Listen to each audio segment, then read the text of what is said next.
오늘 우리에게 주신 성경 말씀 요한일서 4장 7절부터 12절입니다. 신약 성경 제가 가진 성경으로는 391쪽입니다. 요한일서 4장 7절로 12절.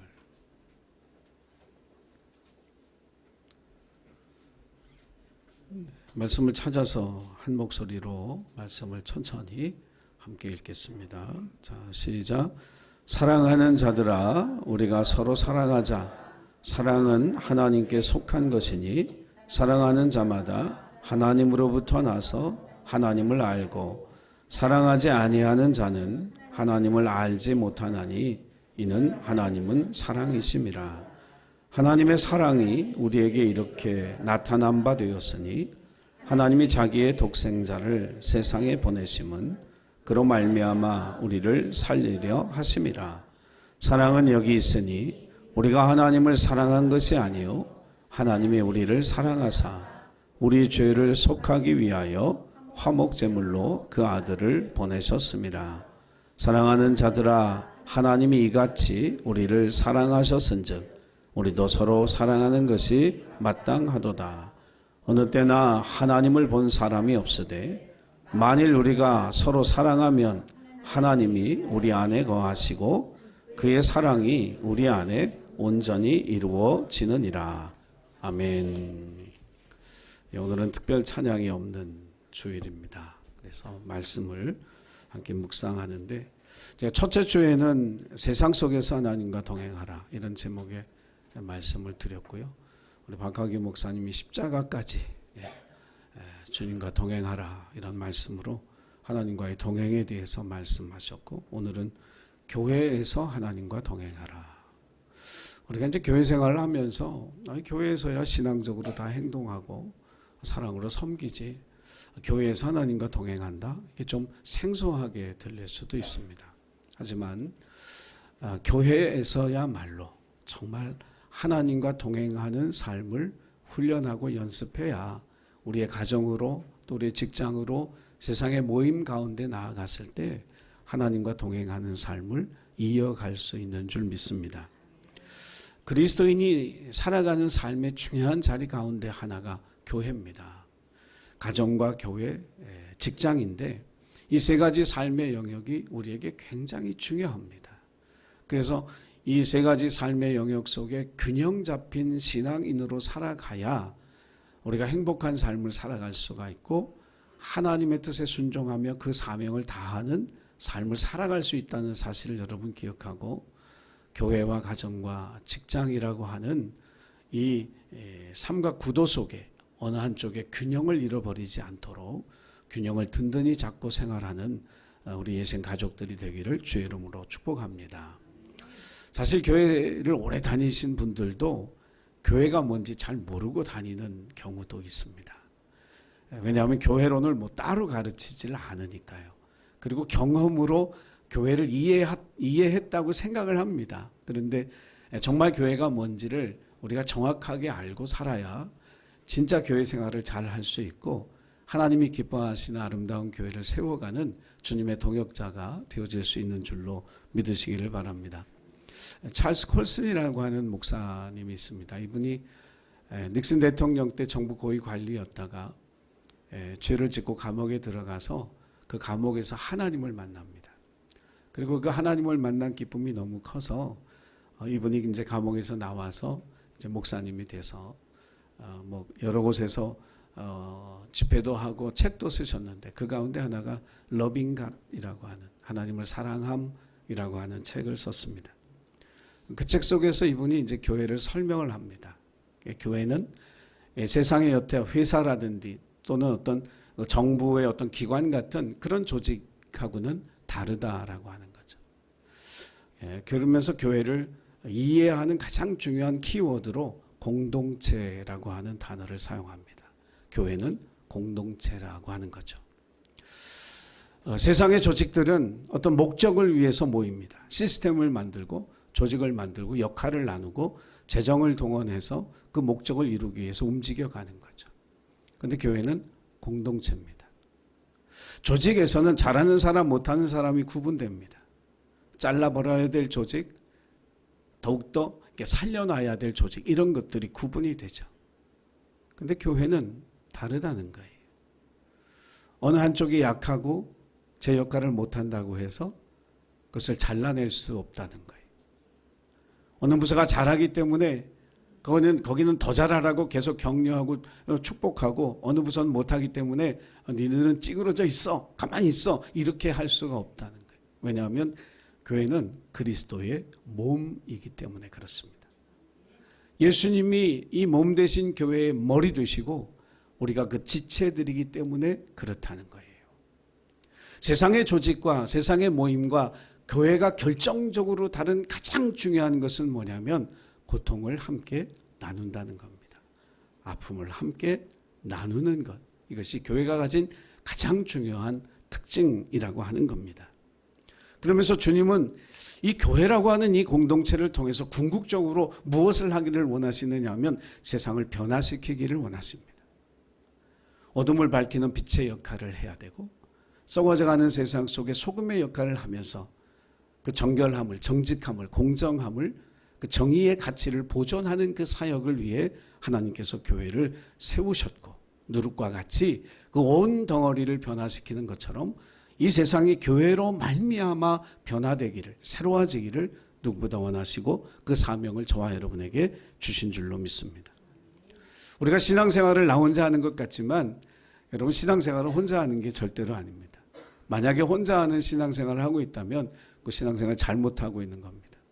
신앙생활 자체가 공동체라고 하는 교회 속에서 이루어지는 것이기 때문에 우리의 신앙은 개인적인 신앙을 넘어서 공동체적인 신앙으로 성숙해가고 변화되어야 할 줄로 믿습니다.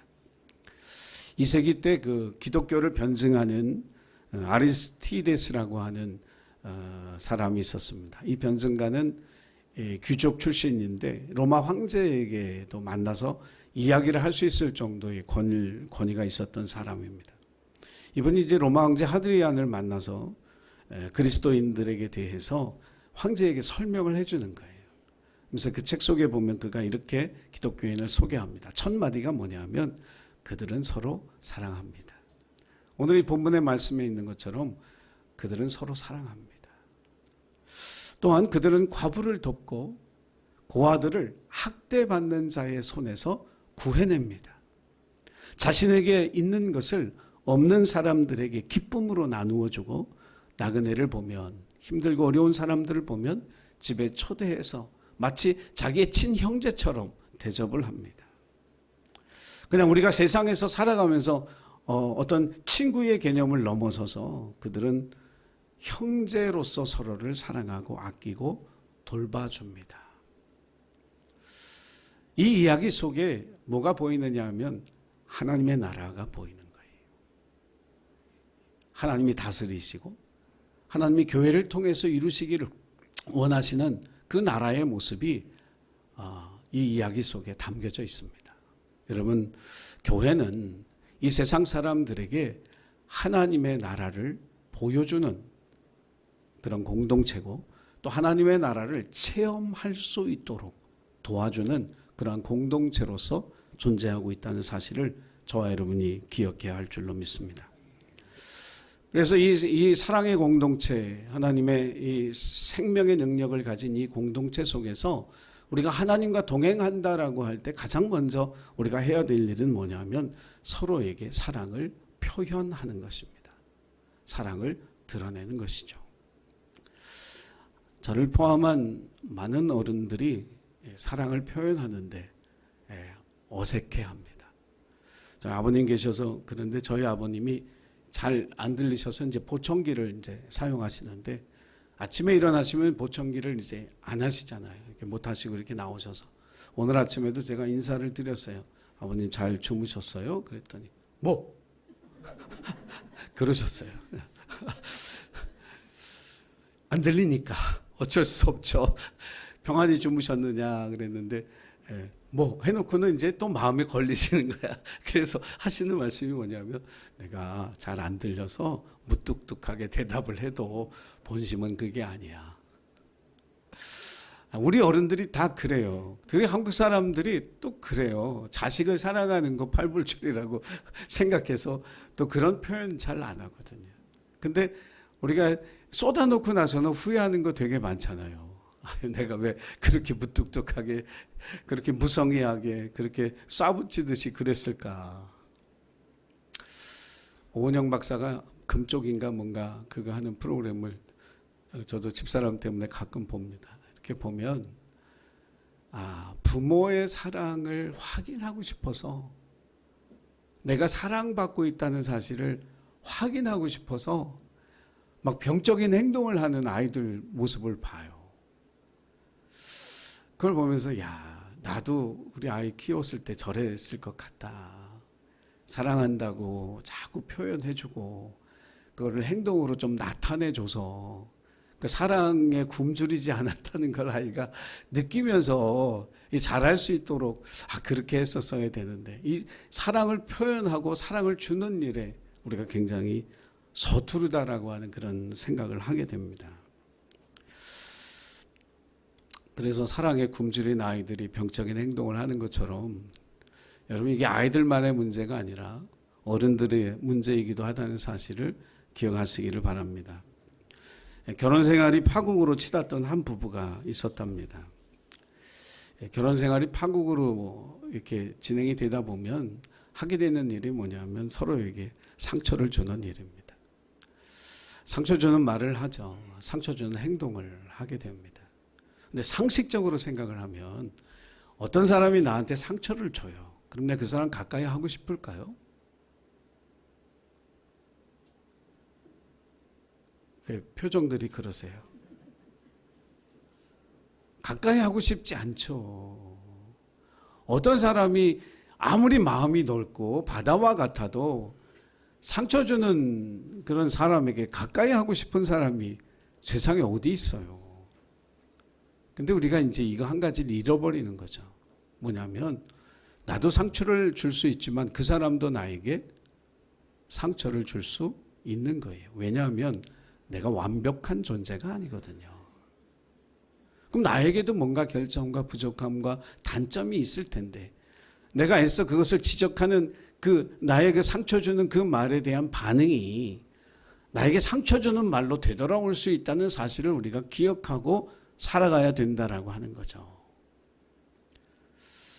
그런데 이 부부가 어떤 한 분의 조언을 듣고 굉장히 두 분 사이가 좋아진 거예요. 그러니까 이웃 주민이 물어본 거예요. 무슨 일이 있었냐고. 그랬더니 이 부부가 하시는 말씀이, 어떤 분이 우리에게 충고해 주신 대로 우리가 하고 있습니다. 그게 뭔데요? 그랬더니 하는 말이 서로에게 이렇게 얘기해 준다는 거예요. 그래서 당신을 사랑하고 그럼에도 불구하고 당신을 사랑합니다. 아멘 안 하잖아요. 우리는 되게 어색하거든요. 그렇게 하는 게. 자, 부부끼리 오신 분들은 한번 하세요. 자, 시작. 그래서 당신을 사랑하고 그럼에도 불구하고 당신을 사랑합니다. 박내룡 권사님 하셨어요. 내가 들었습니다. 우리 다 증인이에요. 예. 먼저 하라는 거예요, 그 얘기를. 그러면서 이 부부가 뭘 깨닫게 됐냐 하면 서로에게 너무 완전에 대한 큰 기대를 가지고 살았구나, 우리가. 저 사람이 완전한 사람이 아닌데, 저 사람이 부족한 사람이고, 그래서 내가 함께 도우며 살라고 하나님 짝지어 주신 사람인데, 내가 너무 완벽한 것을 기대했구나. 무리한 요구를 하지 않게 되더라는 거죠. 그러면서 먼저 이해하려고 노력하게 되었다고. 그러면서 부부의 관계가 화목하게 되었다. 그런 이야기예요. 특별한 방법은 아니죠. 사랑한다는 걸 먼저 표현하고 먼저 이해하려고 노력한 것만으로도 우리의 인생을 살아가는 동안 화목한 관계를, 행복한 관계를 유지할 수 있는 비결이 된다라고 하는 거예요. 오늘 본문의 말씀에 보니까 우리가 하나님을 사랑한 것이 아니라 10절 말씀에 하나님이 우리를 사랑하셨다 그랬어요. 하나님의 사랑이 우리에게 먼저 온 거예요. 우리가 하나님을 사랑한 게 먼저가 아니라는 거예요. 하나님이 아브라함을 먼저 찾아오셔서 가나안 땅으로 가라 그러셨어요. 아브라함이 하나님 앞에 가서 하나님 나 이 하란을 떠나서 어디론가 가고 싶습니다라고 말한 게 아니에요. 하나님이 아브라함에게 내가 사는 이 땅에서 떠나 내가 지시하는 땅으로 가라고 하셨어요. 그 이유가 뭐냐면 세상 모든 사람이 너로 인해 복을 받게 하는 그 복의 통로가 되라고, 복의 근원이 되라고 아브라함을 하나님 찾아가셔서 그를 가나안 땅으로 옮겨주셨죠. 아버지와 형을 속이고 축복을 가로채고 하란으로 도망가고 있던 야곱, 베델의 들판에 돌을 베개 삼아 자고 있는데 하나님이 야곱을 찾아와 주셨습니다.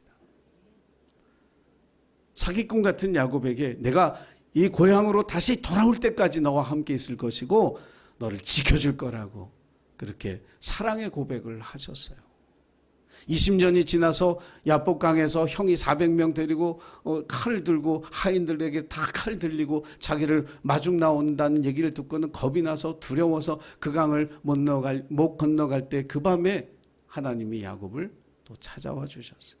그에게 새 이름을 주시고 형과 화해할 수 있도록 먼저 은혜를 베풀어 주셨습니다. 죄를 듣고도 그게 죄인 줄 몰랐던 자기가 얼마나 끔찍한 범죄자인지 모르고 살았던 다윗에게 나단을 보내셔서 하나님 먼저 그를 찾아와 주셔서 그 죄를 깨닫게 하시고 그를 용서하시고 그리스도의 조상으로 삼아 주신 은혜, 이것도 하나님 먼저 찾아와 주신 사랑입니다. 바로 하나님과 교회 안에서 동행한다는 것은 뭐냐 하면 하나님이 우리를 먼저 찾아와 주신 것처럼 우리도 먼저 찾아가며 사랑해야 된다는 거예요. 올해의 표가 한 걸음 더입니다. 하나님에게로 한 걸음 더 가야 되겠지만 이웃에게도 한 걸음 더 가야 되겠고 교회의 지체들에게로 한 걸음 더 가자. 지난 9개월 동안 여러분 교회 지체들에게 얼마나 한 걸음 더 가까이 가셨습니까? 그 거리를 얼마나 좁혔습니까?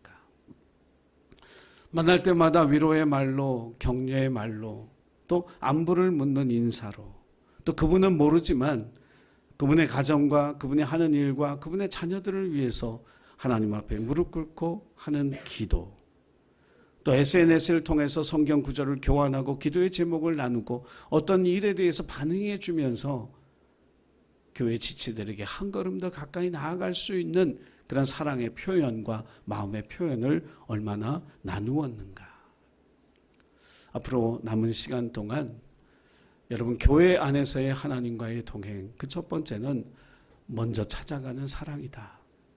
이것을 여러분 기억하고 먼저 찾아가 사랑을 표현하고 이해하기 위해서 노력하는 그런 삶을 살아가는 우리 예신 가족들이 되기를 주님의 이름으로 축복합니다. 두 번째는 뭐냐면 나보다 우리를 앞세운다는 거예요. 교회 안에서 하나님과 동행한다는 말은 나보다 우리를 앞세우는 것. 이것이 하나님과의 동행의 모습입니다. 제가 참 좋아했던 그 경영인이 한 사람 있습니다. 세계적인 기업이죠. GE 제네럴 일렉트릭의 CEO였던 20년 동안 최고 경영자로 재직했던 잭 웰치라는 사람입니다. 이분이 현직에서 물러나면서 그동안 자기의 지나온 경영의 이야기들을 책으로 묶어서 끝없는 도전과 용기라고 하는 책을 썼어요. 이 책이 제 서재에도 있어서 저도 이 책을 읽었습니다. 서문에다가 이분이 이 책을 읽는 독자들에게 이렇게 당부를 합니다. 저는 1인칭을 쓰는 게 정말 싫습니다. 제가 지금까지 이룬 모든 일들은 다른 누군가가 있었기 때문에 가능한 일이지 저 혼자서 해낸 일은 절대로 아닙니다. 하지만 이런 자서전을 쓸 때는 할 수 없이 우리라고 하는 의미를 가진 나라고 하는 단어를, 아이라고 하는 단어를 쓸 수밖에 없는 그런 표현들이 있어서 여러분이 이 책을 읽으면서 아이, 내가라고 하는 단어가 나올 때는 어떤 생각을 해 주셔야 되느냐 하면 내 동료들과 내 친구들을 함께 포함하고 있다고 그렇게 생각하면서 이 책을 읽어주시기 바랍니다. 좋은 리더죠. 좋은 리더는 자기를 앞세우기보다 함께했던 사람들을 앞세워주는 사람, 자기가 인정받기보다 그와 함께 고생한 사람들이 인정받기를 원하는 사람, 이것이 진짜 리더입니다. 그런 의미에서 우리나라에는 참된 지도자가 없습니다. 왜 한국 교육이 리더십을 길러내는데 실패하는 걸까? 세계 수준의 대한민국이 이제 모든 면에서 세계적 수준이잖아요. 세계 5 안에 들어갈 정도로 대단한 나라가 됐음에도 불구하고 왜 리더십을 길러내는 일에 이렇게 실패하고 있을까? 왜 좋은 리더가 나오지 않은 걸까? 이 뿌리 깊은 병폐는 이제 교육에서 온 거죠. 교육에서 온 겁니다. 우리나라의 교육은 경쟁에서 이기라고 부추깁니다. 그리고 경쟁에서 이긴 사람들의 그 아이들을 위한 교육이에요. 저는 대한민국의 교육이 모든 학생들을 위한 교육이라고 생각하지 않습니다. 경쟁에서 이길 가능성이 있는, 또 경쟁에서 이긴 아이들을 위한 교육이죠. 여러분, 강남의 교육은요, 중학교 3학년이면 고3 거 다 끝냅니다. 이미 기울어진 운동장이에요. 우리가 자라서 청년이 돼서 또는 장년이 돼서 세상에 나가서요, 실패를 경험하는 것은 스스로 그 실패를 이겨낼 수 있는 힘이 있어요. 근데 학생 때 이미 학교에서 실패를 경험합니다. 근데 실패하게 된 그 상황이 불공정하다고 생각을 하게 된다면 그 학생들이 가지고 있는 이건 상처를 넘어서 원망이 되고 분노가 됩니다. 우리가 요즘 세상에서 일어나는 범죄, 끔찍한 범죄를 보잖아요. 동기가 없어요. 근데 왜 그 사람들이 그렇게 자기의 분노를 표출하고 싶어 할까? 이 깊은 내면으로 들어가 보면 이미 학교 다닐 때 실패하고 그 경쟁이 공정하지 않다고 생각하는, 그 불공정하다라고 생각하는 그 마음이 원망이 되고 분노가 돼서 그렇게 표출하고 있다. 저는 그렇게 생각을 합니다. 제가 이 설교를 준비하면서 세계 여러 나라들의 교권, 그러니까 교사들의 권한에 대해서 좀 리서치를 좀 해봤어요. 그러면서 독일이라고 하는 나라를 이렇게 리서치를 해봤거든요. 그랬더니 이 독일은 이 담임 선생님에게 학부모가 직접 연락이 안 돼요. 학교에 있는 오피스로 연락을 하게 돼 있어요. 그럼 그 오피스에서 담임 선생님에게 연락을 하는 거예요. 이걸 거쳐서 가게 돼 있어요. 제가 이 제도를 이렇게 보면서 이거 하나만 바꿔도 우리 선생님들이 극단적인 선택을 하는 이런 일은 없겠다. 우리나라 국회의원들이 독일 뻔질나게 왔다 갔다 합니다. 뭘 배우고 오는지 모르겠어요. 참 안타까운 그런 일이에요. 학생의 인권을 가르치는 거 중요하죠. 교육적으로 필요하다고 생각합니다. 하지만 인권, 그 아이의 권리가 중요하다는 사실을 가르치는 동시에 반드시 그 비중만큼 가르쳐야 될 게 뭐냐면 너에게 그만한 책임도 있다는 거예요. 어떻게 권리만 있고 책임이 없는 그런 교육을 해요? 말이 안 되죠. 우리 학부모님들도 그걸 알아야 돼요. 우리 아이가 혼자서 세상을 살아갈 수 없다는 사실을 여러분 받아들여야 됩니다. 공동체 속에서 살아가야 한다는 거예요. 우리 가족도 하나의 작은 공동체잖아요. 그럼 이 공동체 안에 자기가 절제해야 될 것도 있는 거예요. 하지 말아야 될 것도 있는 거예요. 권리만 있는 것이 아니라 자기의 책임도 있다라고 하는 것을 가르쳐 줘야 되죠. 그게 공동체거든요. 우리가 공동체를 이루며 살기를 원한다면 양보할 건 양보해야 되고 서로를 존중하는 마음의 태도가 없으면 공동체는 존재할 수가 없는 거예요. 권리만 있는 게 아니라 학교라고 하는 이 공동체가 건강하게 세워지려면 서로를 존중하는, 그래서 자기의 책임을 다하는 이런 것도 함께 있지 않으면 정말 한국 사회가 참 앞으로 걱정이다. 많은 분들이 다 걱정해요. 우리나라가, 우리 사회가 이렇게 이대로 가면 안 된다. 많은 국민들이 공감하는데 그럼 어디부터 뭘 고쳐야 되느냐라고 얘기가 나오면 저마다 100가지 얘기를 해요. 근데 저는 개인적인 소견이지만 교육이 바뀌어야 돼요. 교육부터 시작이 돼야 돼요. 오래 걸려도. 우리가 교육을 100년 대계라고 하는데 우리 교육이 바뀌지 않는 한은 아무리 사회에서 시스템과 제도를 사람을 바꿔대도 이건 불가능한 일입니다. 저는 그렇게 생각해요. 저는 새벽마다 그런 기도를 드려요. 물론 정치적인 혼란이 안정되는 것도 중요하죠. 경제적인 어려움을 극복하고 경제가 호황이 되는 것도 좋아요. 그렇지만 하나님 앞에 정말 안타깝게 기도하는 게 있어요. 그게 뭐냐면 하나님, 이 나라가 나는 있는데 너는 없는 나라가 될까 봐 두렵습니다. 하나님, 나는 있는데 우리가 없는 나라가 될까 봐 너무 두렵습니다.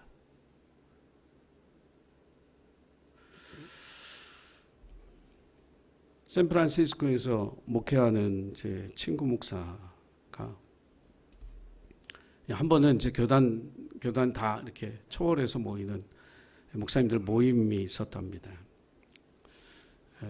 그 모임에서는 동시에 사진전이 하나 열렸는데 그게 뭐냐면 각 교회 성도들이 이렇게 사진을 찍은 멋진 작품들을 다 보내서 이렇게 전시를 하고 그 가운데 이제 정말 작품다운 작품을 시상하는 그런 사진전을 겸한 목사님들의 모임이었다는 거예요.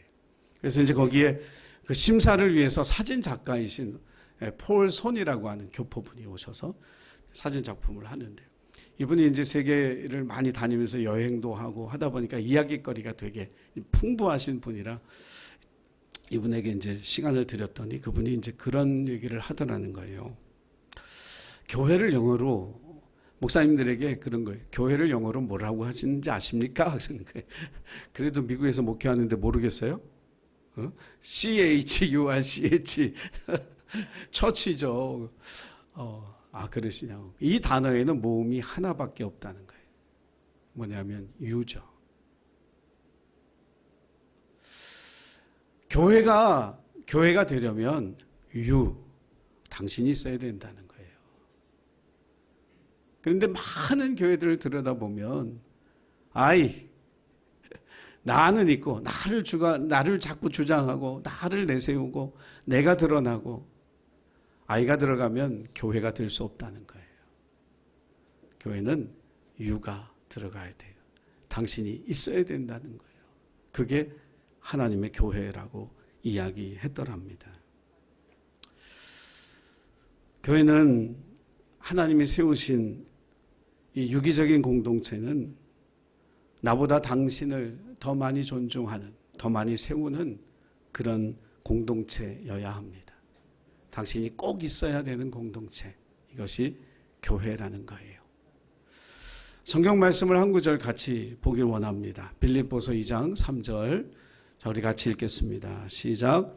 무슨 일을 하든지 경쟁심이나 허영으로 하지 말고 겸손한 마음으로 하고 자기보다 서로 남을 낮게 여기십시오. 사실 이 말씀을 실천하는 게 힘들죠. 세상에서 제일 잘난 사람이 누구예요? 나잖아요, 나. 근데 나보다 남을 낮게 여기라고 하니 얼마나 힘들어요. 근데 사울왕의 아들 요나단은 그랬어요.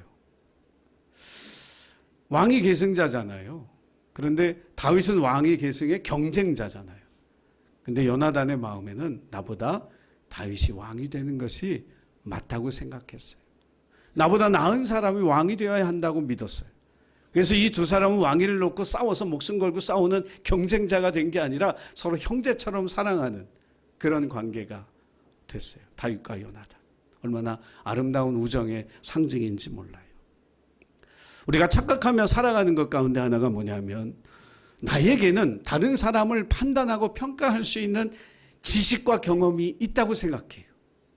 그리고 나는 참으로 공정한 사람이라고 생각하는 그런 착각을 하고 삽니다. 그래서 우리가 다른 사람 판단하고 평가하는 거예요. 그런데 오늘 우리가 말씀을 읽어보니까 하나님 우리에게 뭐라고 얘기하셨느냐면 다른 사람 평가하고 판단하라고 하지 아니하시고 너보다 남을 낮게 여기라. 남을 존중하라 이렇게 말씀하신 줄로 믿습니다. 이것이 하나님 나라의 공동체를 이루는 방법이고 교회 안에서 하나님과 동행하며 우리가 행해야 할 일이라고 하는 사실을 여러분 꼭 마음에 새겨두시기를 부탁을 드립니다. 맥스루케도에 토비아스의 우물이라는 이야기가 있습니다. 사막 한가운데 한 마을이 있었어요. 근데 사막에서 제일 중요한 게 우물입니다. 물이에요. 물이 없으면 살 수가 없으니까. 근데 이 마을 사람들은 물 걱정을 안 했습니다. 왜냐하면 그 마을에 유지면서 그 마을의 이장인 이 토비아스에게 우물이 있었는데 이 우물은 모든 마을 주민들에게 공짜로 값없이 오픈되어져 있었어요. 그러니까 마을 사람들은 그냥 여기 와서 물 필요하면 물 떠가는 거예요. 토비아스도 그것에 대해서 기뻐하고, 그래서 한 번은 이제 토비아스가 그의 아들과 함께 여행을 하게 됐습니다. 그래서 먼 나라로 여행을 하면서 하인을 불러서 이야기를 했어요. 물을 들어오는 모든 사람에게 물을 줘라. 분명히 이제 다짐을 받고 여행을 갔습니다. 처음에는 이 하인이 모든 사람에게 다 물을 줬어요. 그러다 보니까 약간 자기가 이제 뭔가 이렇게 힘이 있다는 생각이 드는 순간 어떤 마음이 들었냐면 그래도 물을 가져가면서 감사 인사 정도는 하고 가야 되지 않을까? 그래서 그때부터 이제 감사하는 사람만 물을 주기 시작을 했어요. 그래서 그 단계가 조금 더 지나니까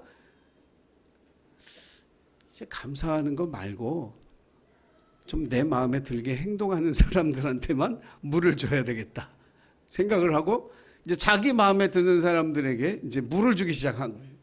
그러니까 온 마을 사람들이 누구 마음에 들려고 애를 썼을까요? 하인의 눈에 들기 위해서 눈에 벗어나는 행동을 하지 아니하고 하인의 눈에 들기 위해서 행동하기 시작했어요. 그러다 어느 날 아들이 왔어요. 주인의 아들이 왔어요. 그러니까 마을 사람들이 막 아들한테 와서 다 이르는 거죠, 이제. 저 하인이 말이야, 처음에는 뭐, 감사합니다 하는 사람한테만 주더니, 지금은 자기 마음에 드는 사람한테만 물을 준다. 그런 거 없다고, 아들이. 모든 사람에게 이 우물물을 예전처럼 다 값없이 줄 거라고. 그러니까 이제 마을 사람들이, 그러면 저 하인은 벌 줘야 되지 않냐고. 주인의 명을 어기고, 자기 마음대로, 자기 마음에 드는 사람만 물 준 저 사람은 벌을 줘야 되지 않냐고. 저 사람한테는 물을 주지 말라고. 막 그 마을 주민들이 얘기하는 거예요. 근데 이 아들이 하는 말이 아버지의 뜻은 저 하인에게도 물을 주는 것입니다. 이 이야기 속에 토비아스 아버지는 하나님이고요. 아들은 예수님이고 하인은 사명을 맡은 그리스도인들이죠. 자기의 잣대로 사람들을 판단하면서 하나님의 은혜를 마치 자기 것인 양 주는 이런 것에 대한 비유적인 이야기예요. 여러분, 교회 공동체 안에는 우리가 주관할 수 있는 게 없어요. 아무리 목사라 하더라도 하나님의 뜻 안에서 서로를 사랑하고 포용하고 용서하고 하나의 공동체를 이루어가는 것, 주님의 뜻에 순종하는 그런 사람들만이 있는 것이 교회가 되어야 할 줄로 믿습니다. 저와 여러분의 삶 속에 우리 예신교회가 하나님의 공동체를 아름답게 이루는 그런 교회로 세워지기를 주의 이름으로 간절히 부탁을 드립니다. 공동체를 생각하고 너를 품는 교회, 남은 기간 동안 내가 드러나는 교회가 아니라 당신이 있어서 우리 교회가 아름답고 행복하고 평안하고 감사가 넘친다고 이야기하는 그런 교회를 세워가는 저와 여러분 되기를 주의 이름으로 축원합니다. 기도하겠습니다. 사랑의 주님 감사합니다. 교회 안에서 하나님과 동행하라. 저희들에게 말씀하셨으니 먼저 사랑하고 먼저 이해하는 저희들 되게 하여 주옵소서. 내가 아닌 우리를 소중히 여기는 하나님의 교회가 되게 하여 주옵소서. 예수님의 이름으로 기도하옵나이다. 아멘.